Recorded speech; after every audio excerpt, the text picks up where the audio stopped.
নমস্কার, বেখেয়ালি রান্নাবান্নার শুভাকাঙ্ক্ষীরা, আমার এই ছোট্ট প্রয়াসে তোমাদের সকলকে স্বাগত। আজকে তোমাদের কাছে নিয়ে এসেছি আরও একটি নতুন রান্না, ফুলকপির টক ঝাল। প্রথমে আমি ফুলকপিটাকে ভাপিয়ে নেব। জল দিয়ে দিলাম। ফুলকপিটাকে দিয়ে দিলাম। বেশি ভাপাবো না, অল্প সামান্য ভাপিয়ে নেব।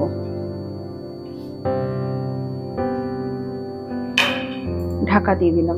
ফুলকপিটা ভাপানো হয়ে গেছে, সামান্য ভাপিয়ে নিলেই হবে। ফুলকপিটা ভাপানো হয়ে গেছে।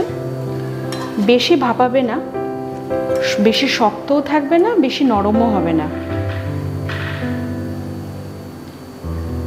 এবার ফুলকপিগুলোকে তুলে নিচ্ছি।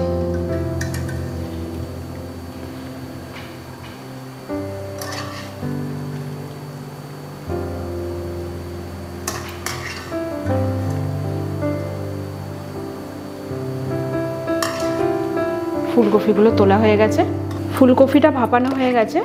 এবার কড়াইতে একটু রিফাইন তেল দিয়ে দিলাম।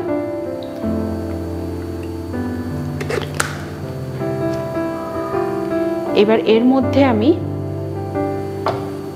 পেঁয়াজটা ভেজে নেব। ছোট ছোট দুটো পেঁয়াজ দেওয়া আছে।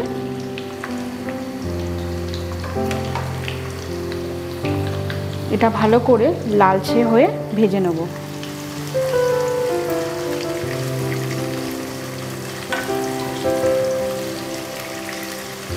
পেঁয়াজটা হালকা লালচে লালচে হয়ে গেছে। এবার এটাকে আমি তুলে নেব।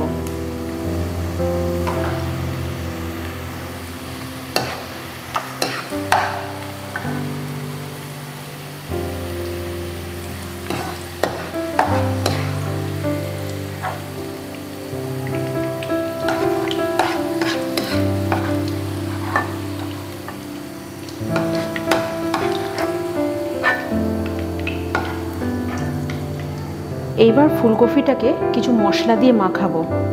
প্রথমে দিলাম টক দই।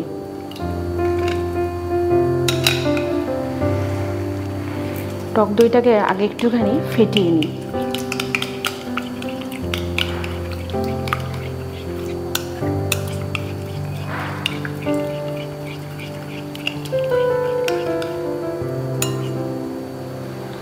এবার এর মধ্যে দিয়ে দেবো,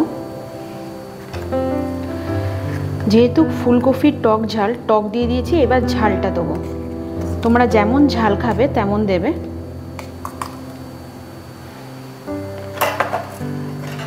এবার দেবো রসুন বাটা, 1 চামচ রসুন বাটা।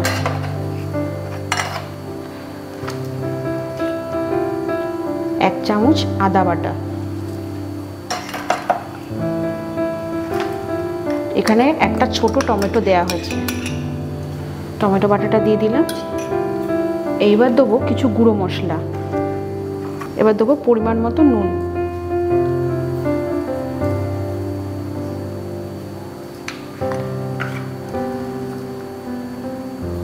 সামান্য হলুদ।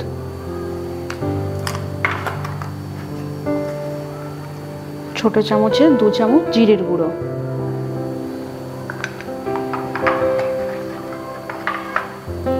আর দেবো মিষ্টি স্বাদ অনুযায়ী। এইবার এর মধ্যে ভাপানো ফুলকপিটা দিয়ে দেবো।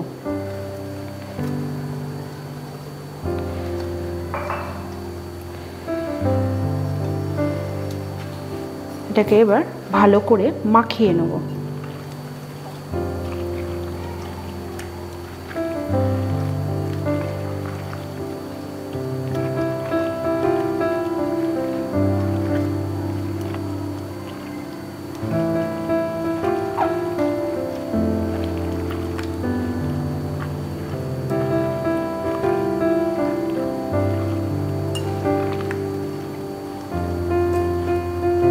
এবার এটাকে 2 থেকে 3 মিনিটের জন্য ঢেকে দেবো।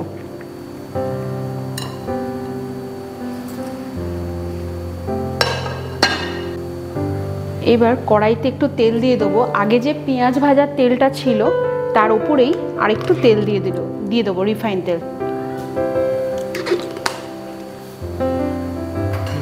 এইবার এর মধ্যে দিয়ে দেবো গোটা গরম মশলা।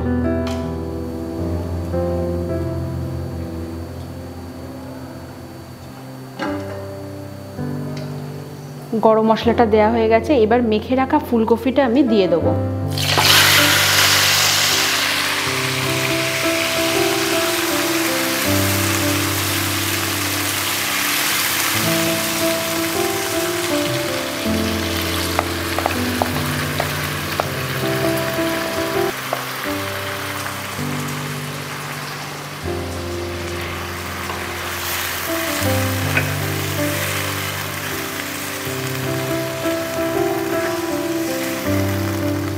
এটাকে এবার 5 মিনিটের জন্য ঢেকে দেবো কম আঁচে।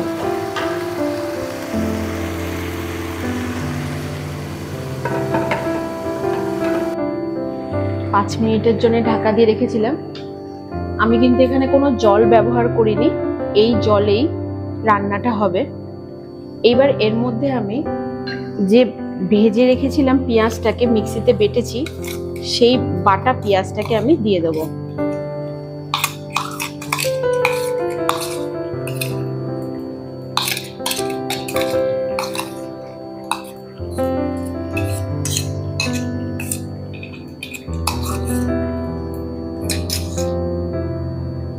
আর এর মধ্যে সামান্য গরম মশলার গুঁড়ো দিয়ে দেবো।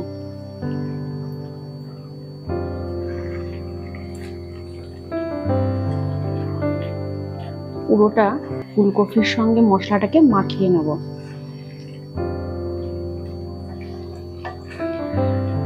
এটা একটু মাখা মাখা হবে, যার জন্যে আর আঁচটা কমাবো না,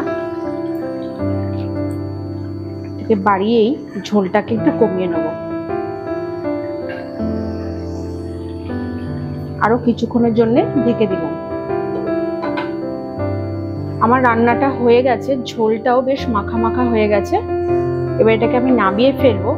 তার আগে আমি এর মধ্যে একটু কাসুরি মেথি দিয়ে দেবো।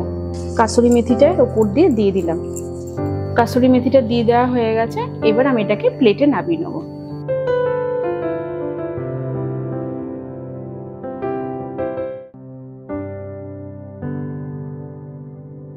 উপর থেকে একটুখানি টক দই দিয়ে দিলাম।